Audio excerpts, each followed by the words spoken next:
Alors, comment on fait quand on a cet amortisseur qui arrive avec ce vélo? Donc là, vous voyez le résultat final. Donc je vous montre un petit peu le vélo. C'est un Madness Allosaur Disc. C'est vraiment un vélo ancien et pas moderne. Donc il a fallu remplacer l'amortisseur. Et donc là, vous voyez le résultat final avec l'amortisseur de remplacement.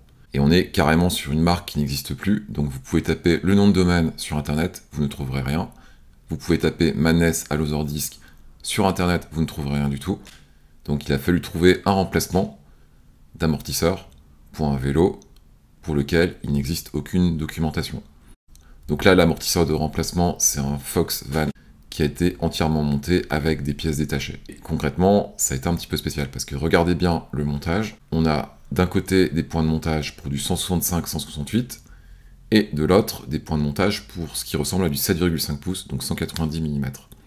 Par contre, dans les faits, c'est plutôt du 184. Donc ça fait deux points de montage possibles, deux entraxes différentes. Donc l'entraxe maximum en apparence c'est 190 mm, donc 7,5 pouces. Donc comment on fait à ce stade? On monte un amortisseur 7,5 pouces et on le réduit en interne pour être un peu plus petit en termes d'entraxe et de débattement. Donc le montage c'est du 7,5 pouces sur les pièces, mais on en fait autre chose. Donc l'amortisseur c'est un Fox Van Air, donc entièrement monté à partir de pièces détachées, et dessus j'ai monté un ressort Öhlins qui est monté grâce à un réducteur Can Creek.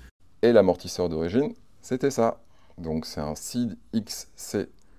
Donc là, si on regarde bien le vélo, c'est pas vraiment un vélo de cross-country. Donc la personne qui avait ce vélo avant avait adapté de différentes manières cet amortisseur de cross-country sur un vélo qui n'est pas du tout un vélo de cross-country. Donc ça passait par un œillet comme ça qui avait été agrandi. Donc pas mal de problèmes. Au niveau des fixations, on est quand même sur un montage avec des fixations presque modernes. C'est-à-dire que j'ai réussi à les trouver neuves en stock. Donc ça, c'est un coup de bol. Donc là, on est quand même sur un vélo qui est ancien, pas du tout moderne.